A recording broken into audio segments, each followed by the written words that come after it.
Welcome to the 2016 edition of Animal Tales TV. I'm Julie Bank, the Superintendent of Animal Welfare for Oklahoma City. And with me is my co-host, Wilbur.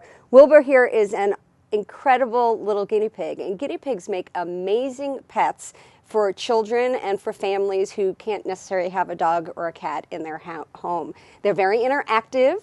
They love to be pet, they love to be held and scratched, and Wilbur here would love to be brushed. He is available for adoption right now at Oklahoma City Animal Welfare. Now today's show is going to be a great one. We are going to talk to you about lost and found and what to do if you've lost a pet in Oklahoma City and how to find them, and also some tips on what you can do to make sure your animal never gets lost and causes heartbreak in your family. We're also going to meet Pat Becker, who's been a community activist for a very long time, and we're looking forward to hearing from her about changes that have happened in the community from the time that she's been here and all the work that she has personally done. This is going to be an exciting year for Oklahoma City and the animals in Oklahoma City, and we're so excited to bring to you Animal Tales TV to talk to you all about the animals in Oklahoma City and the people who love them. Right now, we'd like to share with you some happy tales of animals that were adopted from Oklahoma City Animal Welfare.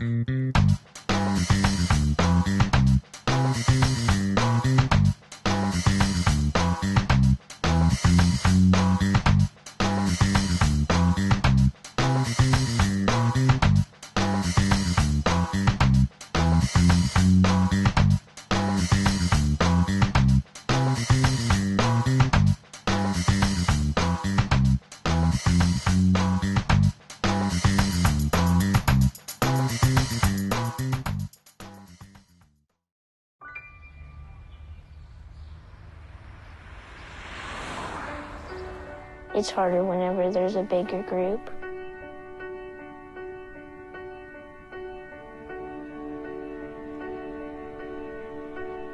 Pretty much a good day for me would be people leaving their hands off of me. I'm always called names. Everywhere that I go, there's always someone calling me names, calling me gay. I've been choked. Thrown up against a wall, punched. Nobody's ever tried to help me.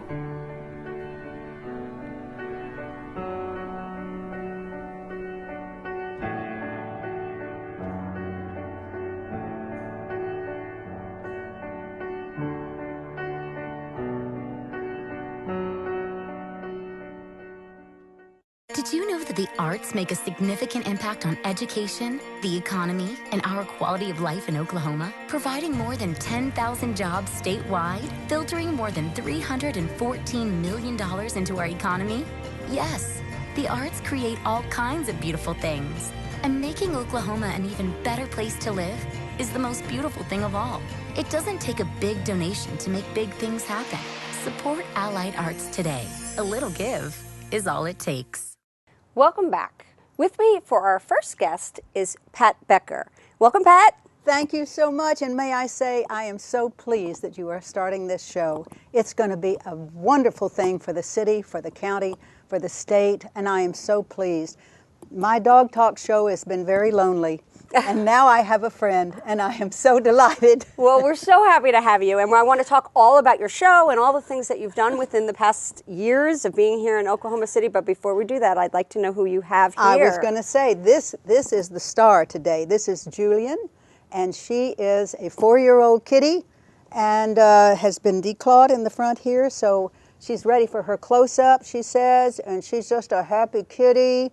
If I could take her home, I would, except I have 8 dogs. Oh, so. That's a lot. She does not live in Oklahoma City, where you only allowed 4, so that's okay. That's exactly right. But Julian here is actually available for adoption at the Oklahoma City Animal Welfare, so we're hoping that we find him a really fascinating home. Well, he's not named after me, by the way. Oh, I was going to ask you about that. No. This kitty, he's very much himself. I can tell that.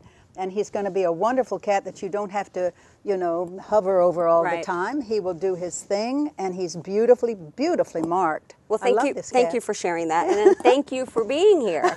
Now, you have lived in this community and have been involved with animal stuff in so many different ways. Talk to us a little bit about your history with animals and all the different things that you've done. Yeah, I have a long history. I'm not a really young person, you see. You're very young and young at heart, for sure. For about 40 years, I have been into dogs and cats and horses and that sort of thing.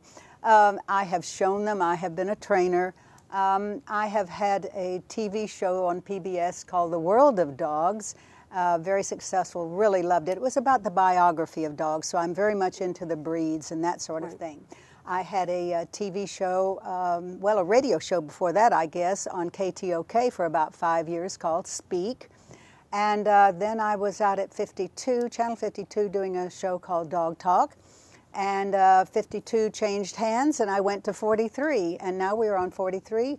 As of January, we'll be on at 8 o'clock in the morning on every Saturday. Awesome. And I want to hear from you about the things that you've seen happen in Oklahoma City for animals since you've started all your television and your shows, because there's been so many exciting things. And I think somebody like you who's had a fresh pair of eyes and have been here from really the beginning can really talk to that. Well, I really can. The thing I cannot talk to about, which I give you and all of the people in rescue and shelters credit for, is that you are hands-on. We in the media simply report it. I talk to you when you come on my show about what you do. And so from this, I have learned about what's going on for many, many, many years. And we have changed, Julie. People like you have made this change possible. Dogs that have had no chance. I have a book, by the way, called The Search for Paradise. And I've read the book, thank you. You gave me a signed copy, so I'm excited to have it. Well, you know, it addresses the issues of when a dog is on the street, having been lost, having been stolen, having been surrendered. You know, its whole world changes. And this I have discovered through all of the adoption centers, all of the rescues. When a little dog comes in, they're very frightened. They go to a shelter, and the shelter does what it should do. They inoculate them, they castrate them, they incarcerate them. You know, these things and find are necessary. them good homes, too. And find them good homes. Yeah. And this is the important factor, and this is what I'm saying. For many years, it was just a process. Now it is a process that is absolutely fantastically positive. Great. You know, get them adopted, find them homes. When a dog goes into a home, it needs to learn to what? Retrust. That's right. We need to build that trust up. So people like you who can educate folks that come in to adopt one, this is what's so important. You have the ability and the opportunity to do this. I applaud everybody in your field, but you especially. Thank you. You have come to us at a time when we really needed you. You've jumped in there and taken over. You know, I just can't say enough about how happy I am. Well, thank you. You know, we have about 30 seconds left. So in your last 30 seconds, say something that you'd like to see in 2016 for animals. Oh, in 2016, I would like to see the process exacerbate. I would like to see it huge. I would like to see all of the dogs adopted. I would like to see people keep their dogs. But for training, take the dog to a trainer if it needs something. Don't jump in there and tie it outside, keep it, you know, bring it in the house, enjoy it. Enjoy some sports that dogs do. Interact with these dogs. That's the thing that I'm telling people. Please, people, interact with your dogs. And sports like agility or fly ball or even just playing frisbee or any of those kind of things. Freestyle, anything. Oh, it's incredible. Disc dog. There are so many. Dock jumping. That's right. You know, lure coursing. I have discovered so many things that dogs can do to interact with people. Brings them closer, right? That's right. So and that's what's most less important. Of a chance and also for gives them adoption. exercise and less of a chance of having those behaviors that bring them in the shelter in the first place. That's where they have to be readopted, Right. are adopted. Thank you so much. Well, I want to thank you, and as a spokesperson for the rescue community, you have done so much to help everybody learn about animals and learn about dogs particularly, and cats like Julian, and we really appreciate having an advocate and a supporter like you in the community. So thank you for all that you do, and look forward to the next year. Doesn't it? Takes us all. Absolutely, absolutely.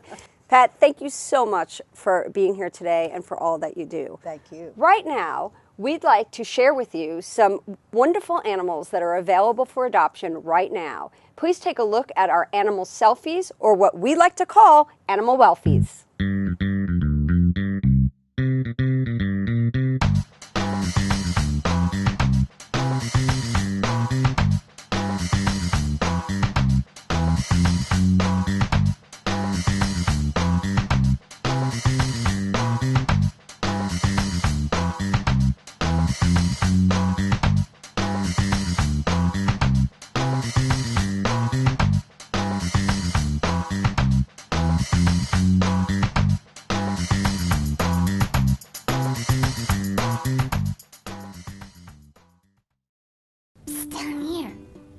dog has a thirsty look in his eye.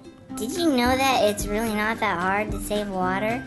Like here in the sink. Don't make me run too much. Could somebody shut me off?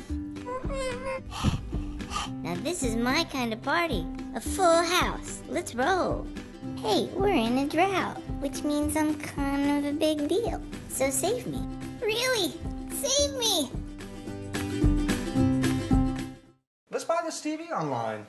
Do we need a 72-inch screen? Yeah. You better keep the receipts so that you can pay the use tax, you know? You say something? No? Honey, do we have to pay taxes on it? Yes, you will owe a use tax on that TV you're buying online. But don't take it from me. I'm just the elephant in the room. The law requires you pay a use tax on certain out-of-state or online purchases for use in Oklahoma. Visit tax.ok.gov for more information. Peanuts. There's nothing like a home improvement project. Yeah. What are you going to do with all that leftover paint? Storing items like this can be hazardous. Dumping them in the trash is worse. Fortunately, you have a choice. Paints and other household chemicals are accepted at Oklahoma City's Household Hazardous Waste Collection Facility. Now, doesn't that feel better? Yeah, but I wasn't done painting my house. Get more info at okc.gov. You know, I give, and it's just never enough. Seriously? When people take you for granted, what can you do? Water the grass, not the street! Using drought-tolerant plants, watering early in the morning, adding some mulch, it's not that hard. If we want to use our water wisely, we gotta squeeze more out of every drop. SqueezeEveryDrop.com. Oh, I gotta go. I got a date with a lake.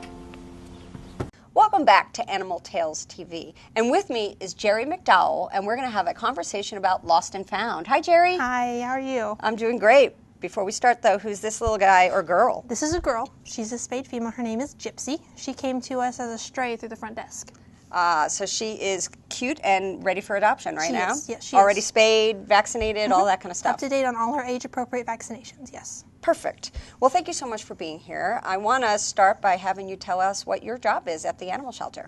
My technical name is the Animal Welfare Representative. I work at the front desk. I take care of intaking animals, returning animals to their homes, and doing adoptions. And one of the most important jobs that we have at the shelter, because you're our first representative to people when they walk in the door, and you are also the one who are helping most of the people deal with challenges or emotion or excitement because of adoption. And one of those emotions is lost and found. Yes. And what's that like for you when you see animals coming in the door lost, or even people coming in the door looking for their lost pet?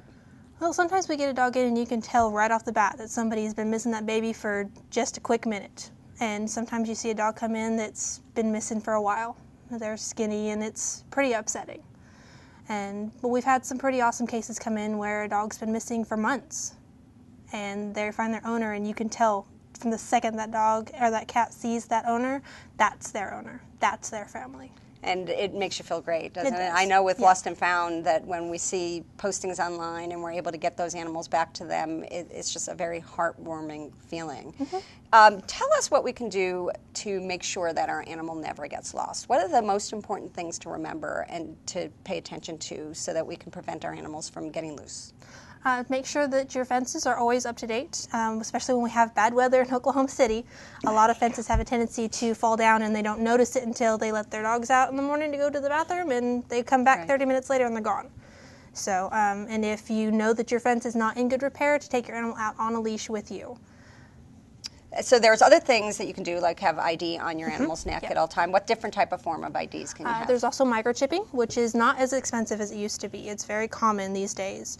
You can get it done for $25 if you want to, and it's just a small chip that goes in between their shoulder blades back here underneath the skin, and they can't lose it.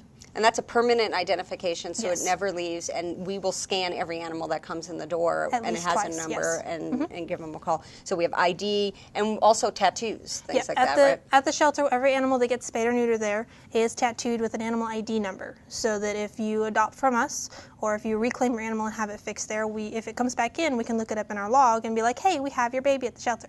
So what do you do if you lose a pet? Always check the shelter first. A lot of people don't realize that they can come to the shelter.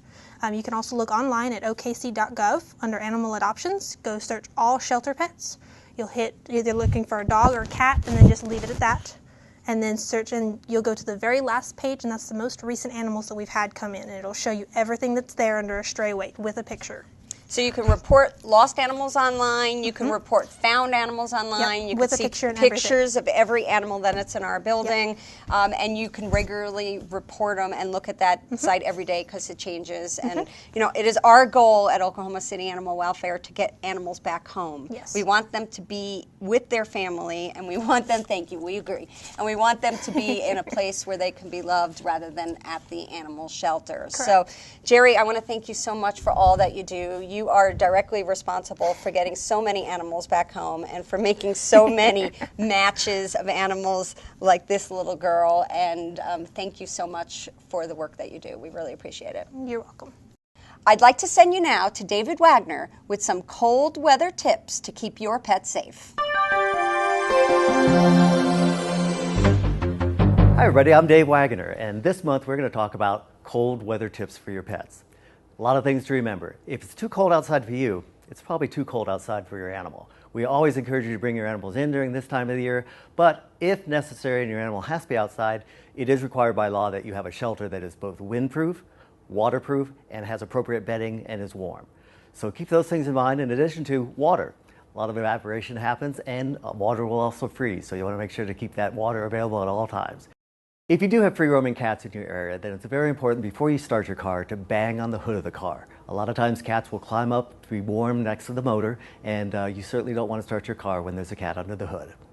And speaking of cars, please do not leave your animal in the car while you're running errands. It quickly turns into a refrigerator, just the opposite of the summer, but it can be equally deadly. And finally, if you do see an animal out in the cold that you feel is endangered, then please give us a call at 297-3100. We'll be happy to respond. I'm Dave Wagner. That's our tip for the month. You know, I give, and it's just never enough. Seriously? When people take you for granted, what can you do? Water the grass, not the street! Using drought-tolerant plants, watering early in the morning, adding some mulch, it's not that hard. If we want to use our water wisely, we gotta squeeze more out of every drop. SqueezeEveryDrop.com. Oh, I gotta go. I got a date with a lake. If you want to adopt any of the animals that you saw on today's show, you can come down to the shelter. We're open 7 days a week, and we're open from 12 to 5:45. The address is 2811 Southeast 29th Street. Before we end this month's show, we'd like to introduce you to one more animal that is looking for a new family. This little boy is Leo. He's 2 years old, came to us as stray because he had no ID on his neck, so we couldn't get him home. And right now he's looking for a really terrific new family to call his own. Now, you saw a bunch of animals today. You saw Leo, you saw Gypsy, you saw our guinea pig Wilbur, and of course our kitty Julian.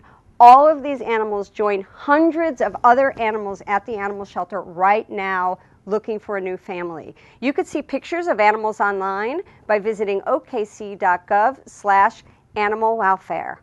On behalf of all the staff at Oklahoma City Animal Welfare, we'd like to thank you for watching this episode of Animal Tales TV, the show about the animals of Oklahoma City and the people who love them.